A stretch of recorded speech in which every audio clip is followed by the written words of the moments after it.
दोस्तों सब्सक्राइब करें और देखें रोजाना दिल दहलाने वाली कहानी और बेल आइकन प्रेस करना ना भूलें। दोस्तों हमारे आज की कहानी के लेखक हैं विकास मेहता। दोस्तों उस समय हमारे गांव में एक भूतिया घर बहुत ही ज्यादा फेमस था और रात के समय उस भूतिया घर से बड़ी अजीब सी आवाजें भी आया करती थी। हमारे गांव के लोगों का कहना था कि वहां पर एक बुजुर्ग आदमी की आत्मा रहती है जिसे काफी समय पहले गांव के लोगों ने पत्थर से मार मार के मार दिया था और जब से उसकी आत्मा उस घर में रहती है और जो भी उस घर में जाता है वह कभी भी वापस लौट के नहीं आता है। पर मैंने और मेरे दोस्तों ने गांव वालों की इन बातों पर कभी भी विश्वास नहीं की, क्योंकि हमें लगता था कि यहाँ के लोग बहुत ही ज्यादा अंधविश्वासी हैं और वह खाली अंधविश्वास में जी रहे हैं। फिर एक दिन हम सभी दोस्त मिलकर उस भूतिया बंगले में जाने का प्लान बनाते हैं, जहां फिर हम सभी दोस्त ठीक रात के 9:15 में उस भूतिया घर के बाहर पहुंच जाते हैं, जहां पर शुरू में हमें काफी डर लग रहा होता है। पर हमने आज ठान लिया था कि हम आज इस अंधविश्वास से पर्दा जरूर उठाएंगे और फिर फाइनली काफी हिम्मत करने के बाद हम सभी दोस्त उस भूतिया बंगले के अंदर चले जाते हैं और उस भूतिया घर के अंदर एक एक रूम का अच्छी तरह से छानबीन कर रहे होते हैं। अभी हमें यहाँ छानबीन करते हुए मात्र 20 मिनट ही हुआ होगा कि तभी हमारे दोस्त रॉकी को टॉयलेट आ जाती है, जिसके कारण वह टॉयलेट करने के लिए वहां से चला जाता है। इसके कुछ समय के बाद हमें बहुत ही जोर की रॉकी के चिल्लाने की आवाज आती है,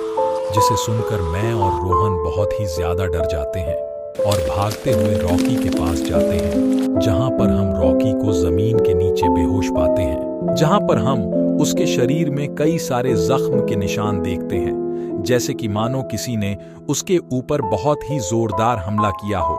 जहां फिर रोहन और मैं रॉकी को होश में लाने के लिए उपाय खोज रहे होते हैं कि तभी रोहन फौरन भागता है और पानी लेकर आ जाता है, जहां पर हम जब रॉकी के मुंह में पानी मारते हैं तो उसे होश आ जाता है। जहां पर जब हम उससे पूछते हैं कि उसके साथ क्या हुआ, तो वहां पर हमें रॉकी बताता है कि उसने यहाँ में किसी बहुत ही डरावनी परछाई को देखा था, जिसने अचानक उसके ऊपर हमला कर दिया था। जहां पर रॉकी कहता है कि यहाँ से चलती चलो, ये एक भूतिया बंगला है। इस सब को देखने और सुनने के बाद रोहन और मैं भी बहुत ही ज्यादा डर जाते हैं और फौरन वहां से बाहर वाले दरवाजे की तरफ भागने लगते हैं कि तभी परछाई उस दरवाजे के सामने आकर खड़ी हो जाती है और अचानक हम तीनों के ऊपर हमला कर देती है, जिसके कारण हम तीनों वहां में बेहोश हो जाते हैं। जिसके काफी समय के बाद हम तीनों को होश आता है, जहां पर हम दीवार में कुछ लिखा हुआ देखते हैं, जैसे कि मानो किसी ने खून से लिखा हो, मुझे तुम सबकी मदद चाहिए,